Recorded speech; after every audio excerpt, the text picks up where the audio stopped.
நேயர்கள் எல்லாருக்கும் வணக்கம். 2024வது வருடத்தோட பிப்ரவரி மாதம் முடிஞ்சு மார்ச் மாதம் தொடங்க போகுது. அப்போ மார்ச் மாதத்தில் நமக்கு என்னென்னலாம் நடக்கும், இல்லை என்னென்னலாம் நம்ம செய்யலாம், என்னென்னலாம் செய்யக்கூடாது, நம்ம செய்ய வேண்டிய பரிகாரங்கள் என்ன, வணங்க வேண்டிய தெய்வம் என்ன, எது மாதிரியான ஒரு வாழ்க்கை முறை அப்படிங்கிறது நமக்கு அமையும். இது எல்லாத்தையுமே நம்ம ரொம்ப துல்லியமாக தெரிஞ்சுக்கிட்டோம்னா அதுக்கு தக்கன நம்மளுடைய நடத்தைகள் செய்கைகளை மாற்றிக்கலாம். அப்படி பார்த்தோன்னா கிரகங்களோட ராஜா சூரியன் சனியோட கும்பத்தில் இருக்கார். 14ஆம் தேதி மீனத்துக்கு போய் அங்கே இருக்கிற விஷப்பாம்பு ராகுவோட சேர்றாரு. செவ்வாய் மகர ராசியில் உச்சமடைஞ்சு இருக்கார். 15ஆம் தேதி அன்னைக்கு கும்பராசிக்கு போய் சனி பகவானோட சேர்றாரு. 2 பேருக்குமே ஒருத்தருக்கு ஒருத்தர் ஆகாது. ஆனால் 2 பேரும் போய் இப்போ ஒன்றா கூட போகிறாங்க. இதில் நிறைய மாற்றம் அப்படிங்கிறது இருக்குது. புதன் கும்பராசியில் இருக்கார். 7ஆம் தேதி மீனராசிக்கு ராகுவோட போய் சேர்றாரு. 26ஆம் தேதி மேசராசிக்கு போய் குருவோட சேர்றாரு. பார்த்துங்க, புதன் முதல்ல சனியோட இருக்கார், அடுத்து ராகுவோட இருக்கார், அடுத்து குருவோட இருக்கார். 3 வருஷ கிரகத்தோடையும் இருந்துடுறாரு இந்த மாதத்தில். சுக்கிரன் மகரத்துலேருந்து 7ஆம் தேதி கும்பராசிக்கு போய் சனியோட சேர்றாரு. குரு மேசத்துலேயும் சனி கும்பத்துலேயும் ராகு மீனத்துலேயும் கேது கன்னிராசிலையும் இருக்காங்க. இதான் இந்த மாதத்துக்கு உண்டான கிரக அமைப்புகள், ராசி மாற்றங்கள். இதை வச்சு இந்த மாதத்துக்கு உண்டான பலன்கள் அப்படிங்கிறத உங்களுக்கு ரொம்ப துல்லியமாக கணிச்சு வழங்குகிறோம். வீடியோக்குள்ளே போகலாம். மேச ராசி நேயர்களே, உங்களுக்கு இந்த மார்ச் மாதம் எப்படி இருக்குது அப்படின்னு பார்க்கணும். அதாவது முதல்ல மாசப்பலன் அப்படின்னாலே நேராக நம்ம சூரியனையும் ராசிக்கு அதிபதி இவங்க 2 பேர்த்தையும் தான் ரொம்ப துல்லியமாக பார்க்கணும். அந்த வகையில் பார்த்தீங்கன்னா உங்களோட ராசிக்கு அதிபதியான செவ்வாய் இந்த மாதத்தில் ரொம்ப அற்புதமான பலனை கொடுக்க போகிறாரு. ஏன்னா மாதம் தொடங்கி மொதல் 15 நாளைக்கு செவ்வாய் உச்சத்தில் இருக்கார். அதாவது ராசிக்கு 10ஆவது வீடு மகர ராசியில் தொழில் ஸ்தானத்தில் செவ்வாய் உச்சத்தில் இருக்கார். இந்த 15 நாளைக்கும் பார்த்தீங்கன்னா இந்த மந்த நிலையில் கடந்த தொழில் கூட எந்திரிச்சிடும். அதாவது இந்த தொழிலை நம்ம செய்யவே மாட்டோம், சரி வேணாம் விட்டுருவோம், இது இப்படியே வச்சு நானும் முதலாளின்னு சொல்லிக்கிட்டு என் புருஷனும் கச்சேரிக்கு போகிறாருங்கிற கதையாக நானும் கடையை திறந்து வச்சுட்டு உட்காந்துருக்கேன், ஒரு ஆஃபீஸை திறந்து வச்சுட்டு உட்காந்துருக்கேன், வேலைக்கு போகிறவங்க கூட 10 ரூபா சம்பாதிச்சிட்றான், எனக்கு சரியான வருமானம் இல்லையே அப்படின்னு நினச்சவங்க, திடீர்னு பின்னடைவுகளை சந்தித்தவங்க, இவங்க எல்லாருக்குமே ஒரு பெரிய வளர்ச்சி அப்படிங்கிறத இந்த 15 நாளில் கொடுத்துருவார். அதில் எந்த மாற்றமும் இல்லை. சரி, 15 நாளைக்கு பிறகு என்ன பண்ணுவார் அப்படின்னு கேட்டிங்கன்னா, செவ்வாய் பேச்சாகி கும்பராசிக்கு போகிறார். கும்பராசிங்கிறது மேசராசிக்கு லாபஸ்தானம், ரொம்ப ஒரு அற்புதமான இடம். ராசிக்கு அதிபதி சனி பகவானோட போய் சேர்றாரு. சனியும் லாபஸ்தானத்தில் இருக்கார். சரி ஜோசியரை, இந்த சனிக்கும் செவ்வாய்க்கும் தான் பகையாச்சே, இவங்க போய் 2 பேரும் கூட்டணி சேர்றாங்களே, அதனால நமக்கு ஏதாவது பாதிப்பா ஜோசியரை அப்படின்னு நீங்கள் கேட்கலாம். அதுதான் கிடையாது. சனி பகவானும் செவ்வாயும் பகை கிரகமாக இருந்தாலும் கூட உங்களுக்கு எத்தனாவது வீட்டில் சேர்ந்துருக்காங்கங்கிறத பார்க்கணும். லாபஸ்தானத்தில் சேர்ந்துருக்காங்க. சனியோட பார்வை உங்களோட ராசிக்கும் கிடைக்குது. அப்போ லாப வீட்டில் சனி இருந்தாலும் கூட லேசாக உங்கள் ராசியை பார்க்குறாரு பார்த்தீங்களா. அப்போ செவ்வாய் கூட இருக்கும்போது அவர் என்ன பண்ணுவார், நம்மளோட நடத்தைக்கு தக்கன நம்மளை தண்டிக்க செய்வார். என்ன சொல்கிறீங்க ஜோசியரை, தண்டிக்காரா, நல்லதுன்னு சொன்னீங்களே தண்டிப்பாருங்கிறீங்களே அப்படின்னு கேட்கலாம். அதாவது இது கர்ம வினைகளின்படி வாழ்ந்தோம் அப்படின்னா வாரி கொடுக்கக்கூடியதில் சனி பகவானை அடிச்சுக்கிறதுக்கு ஆள் கிடையாது.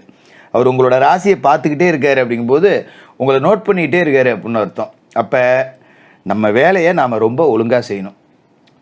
இந்த அசால்ட்டாக இருக்கிறது, நாளைக்கு பார்த்துக்கலாம், நம்ம எந்த அளவுக்கு சோம்பலில் இருக்கோமோ அந்த அளவுக்கு சனி பலன்களை கொடுக்க மாட்டார். நம்ம ரொம்ப சுறுசுறுப்பாக உழைக்கணும், நம்ம வேலையை நம்ம தான் செய்யணும் அப்படின்னு நினச்சி உழைக்கணும். நம்ம செய்கிற வேலையால் இன்னொருத்தனுக்கு தீங்கு வரக்கூடாது, தேவையற்ற பிரச்சனைகளில் போய் தலையிடக்கூடாது, நம்மக்கிட்ட வேலை செய்கிற வேலைக்காரர்களை நல்லா பார்த்துக்கணும். இன்னும் சொல்ல போனால் உடம்புல வேர்வை வர்ற அளவுக்கு உழைக்கணும். என்ன தான் நான் கம்ப்யூட்டரில் உட்காந்து வேலை செய்கிறேன், ஏசி ரூமில் வேலை செய்கிறேன், எனக்கு எங்கேருந்து வேர்க்கும் ஜோசியரேன்னு கேட்டாலும் அப்படி சாயந்தர நேரத்தில் போய் உடல் பயிற்சி செஞ்சு உடம்புலேருந்து வேர்வை எடுக்கணும். அப்போ தான் சனி பகவானுக்கு பிடிக்கும். அப்போ தான் பலன்கள் அப்படிங்கிறத ரெட்டிப்பாக கொடுப்பாரு.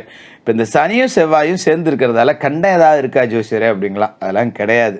ராசியிலேயே குரு இருக்கார். அதனால் நீங்கள் கவலைலாம் பட வேண்டியதில்லை. அதில் ஒன்றும் கண்டத்துக்கு வேலை இல்லை. என்ன ஒன்றுன்னா, இந்த விரயஸ்தானத்துக்கு ராகு உட்காந்துருக்காரு. சூரியன் போய் அவரோட சேர்ந்துருவார் இந்த மாதத்தில், அந்த 14ஆம் தேதிக்கு மேலே. அப்போ விரயஸ்தானத்தில் சூரியனும் ராகுவும் சேர்ந்துக்கிட்டு உடம்புல உஷ்ணம் தொடர்பான பிரச்சனை கொடுப்பாங்க. போதாத குத்தத்துக்கு இப்போ வெயில் காலம் வரப்போது கிரக மாறுதல்களும் சரியில்லை பார்த்தீங்களா. அதனால் கொஞ்சம் வெளியில் சுற்றுறதை குறைச்சிக்கணும். தேவைப்பட்டால் மட்டும்தான் வெளியில் போனோம்னாலும் நல்ல சத்தான உணவுகளை சாப்பிடணும். இந்த கறி மாமிச உணவுலாம் அள்ளி திணிக்கிறேன்னு சொல்லி திணிச்சிக்கிட்டு இருக்கக்கூடாது. கொஞ்சம் ஒரு சைவ உணவு முறைக்கு மாறிங்க, சாத்வீக உணவுகள் எடுத்துங்க, நீர் சத்து அதிகம் உள்ள காய்கறி பழம் கீரை இதை உடம்புல சேர்த்துங்க. பெரிய அளவில் கண்டம் அப்படிங்கிறதெல்லாம் கிடையாது, கவலைப்பட வேண்டியதில்லை. அதோட மாதம் தொடங்கும் போது பார்த்தீங்கன்னா புதன் லாபஸ்தானத்தில் இருக்கார், கும்பராசியில் இருக்கார். ராசிக்கு 3க்கும் 6க்கும் அதிபதியான புதன் லாபஸ்தானத்தில் இருக்கிற நேரம் அப்படிங்கிறது ஒரு யோகமான நேரம். சகோதர வர்க்கத்தால் நன்மை கிடைக்கும். அதாவது உங்களோட முயற்சிக்கு சகோதரர்கள் உறுதுணையாக இருப்பாங்க. எந்த ஒரு விஷயமா இருந்தாலும் சரி விடு, நம்ம அண்ணன் தான், நம்ம தம்பி தான் அப்படின்னு சொல்லிட்டு அவங்க உங்களுக்கு ஆதரவாக இருப்பாங்க. அப்படிப்பட்ட ஒரு அமைப்பு. அதே மாதிரி பார்த்தீங்கன்னா 7ஆம் தேதி அன்னைக்கு மீனராசிக்கு புதன் போயிடுறாரு விரயஸ்தானத்துக்கு. 3க்கும் 6க்கும் அதிபதியான அவர் நீசம் வர அடைகிறாரு. அதாவது நோய், கடன், பகை, எதிரி இதெல்லாம் குறிக்கக்கூடிய 6ஆவது வீட்டுக்கு அவர் அதிபதி. அவர் நீசம் அடைகிறாருன்னா நமக்கு நல்லது தான். இந்த காலகட்டத்தில் தான் கடன் சுமை குறையும். நான் ஏற்கனவே உஷ்ணம் தொடர்பான பிரச்சனை வரும்னு சொன்னோம் பார்த்தீங்களா, அது ஒரு நீசம் அடைகிறதால பெரிய அளவில் பாதிக்காமல் சும்மா ஒரு கொப்பளம் வர்றது, ஒரு சூட்டு கட்டி வர்றது இப்படியே போயிடும். பெருசாக பயப்பட வேண்டியதில்லை அதை நினச்சி. அது மாதிரி பார்த்தீங்கன்னா சுக்கிர பகவான் மாத தொடக்கத்தில் மகரத்தில் இருக்கார். ராசிக்கு யார்? 2க்கும் 7க்கும் அதிபதி சுக்கிரன். அவர் தொழில் ஸ்தானத்தில் இருக்காரு அப்படிங்கிறது ஒரு அற்புதமான அமைப்பு. சுக்கிரமங்கல யோகத்தையும் வேற கொடுக்குறாரு. அப்போ குடும்பத்தில் சுபகாரியங்கள் நடக்கிறதுக்கான வாய்ப்பு இருக்குது. உடன்பிறப்புகளோட வீட்டில் திருமண விசேஷங்கள் அப்படிங்கிறதெல்லாம் நிறையா நடக்கும். அதெல்லாம் முன்னாடி நின்று நடத்தி வைப்பீங்க. அதோட பார்த்தீங்கன்னா மார்ச் மாதம் 7ஆம் தேதி கும்பராசிக்கு சுக்கிரன் வந்துடுறாரு. 2க்கும் 7க்கும் அதிபதியான அவர் லாபஸ்தானத்துக்கு வரும்போது தொழில் வளர்ச்சி நல்லா இருக்கும், கூடுதல் லாபம் கிடைக்கும். ஏன்னா ஏற்கனவே லாப வீட்டில் சனி இருக்காரு. ரொம்ப அற்புதமான யோக பலன்கள் அப்படிங்கிறது இருக்கும். சில பேர் வெளிநாடு போகக்கூடிய வாய்ப்புகள் அப்படிங்கிறதெல்லாம் இப்போ நிறைவேறிடும். ஒரு அண்ணன் இருக்கான், மாமா இருக்கான், மச்சான் இருக்கான், ஒரு விசா அனுப்புகிறேன்னா, என்னையும் கூப்பிட்டுக்கிறேன்னா, இல்லை வெளிநாட்டிலேருந்து செலவுக்கு பணம் அனுப்புகிறேன்னா, இங்கே ஏதாவது தொழில் ஒன்று வச்சுக்க, கடங்கடா வாங்காதன்னா, இந்த மாதிரியான அமைப்புகள், வெளிநாடு தொடர்பான செய்திகள் அப்படிங்கிறது எல்லாமே உங்களுக்கு நல்ல செய்தியாக தான் இருக்கும். அதை பற்றி கவலைப்பட வேண்டியதில்லை. அதுமாரி பொது வாழ்க்கையில் இருக்கிறவங்களுக்கு மாதத்தோட முற்பகுதி மகிழ்ச்சி, பிற்பகுதி விபரீத வளர்ச்சி அப்படின்னே சொல்லலாம். ஒரு அரசியல் துறையில் இருக்கேன் அப்படின்னா சர்வசாதாரணமாக போயிட்டுருக்கோம். மார்ச் 5ஆம் தேதிக்கு மேலே பார்த்தீங்கன்னா பெரிய அளவிலான பதவிகள்லாம் உங்களை தேடிக்கிட்டு வரும். சரி, எல்லாமே நல்லது தானே சொல்கிறீங்க, வேணா ஒரு வாழ்க்கையில் ஒன்றும் அப்படி நடக்கிற மாதிரி இல்லையே, காசு 10 ரூபா மிச்சம் இல்லையே ஜோசியரே அப்படின்னு நீங்கள் கேட்கலாம். விரைய வீட்டில் ராகு இருக்கார்.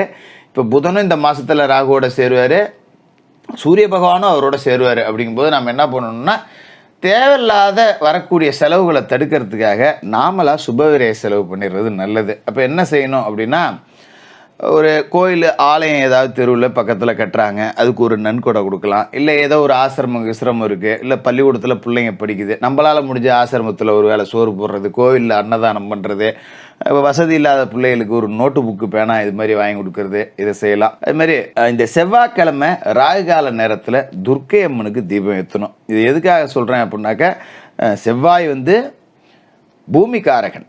அவர் இப்போ உங்களுக்கு நல்ல இடத்துக்கு வராரு. அப்படிங்கும்போது ராகு போய் அதை தடுத்துக்கிட்டு வெட்டி செலவு பண்ண வச்சுட்டு கூடாது.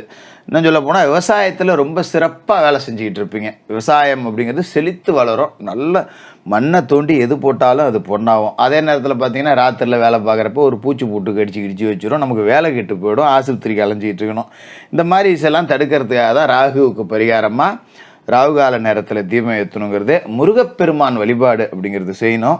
உங்களோட பிறந்த நட்சத்திர நன்னாளில் குலதெய்வ கோவிலுக்கு போய் குலதெய்வத்தை மனசார வணங்கிட்டு அன்றைய தினத்தில் ஒரு 9 ஏழைகளுக்கு அன்னதானம் பண்ணுங்கள். இந்த மார்ச் மாதம் உங்களுக்கு லாபசனி கொடுக்கக்கூடிய வளர்ச்சி அப்படிங்கிறது என்னென்னும் காட்டும்.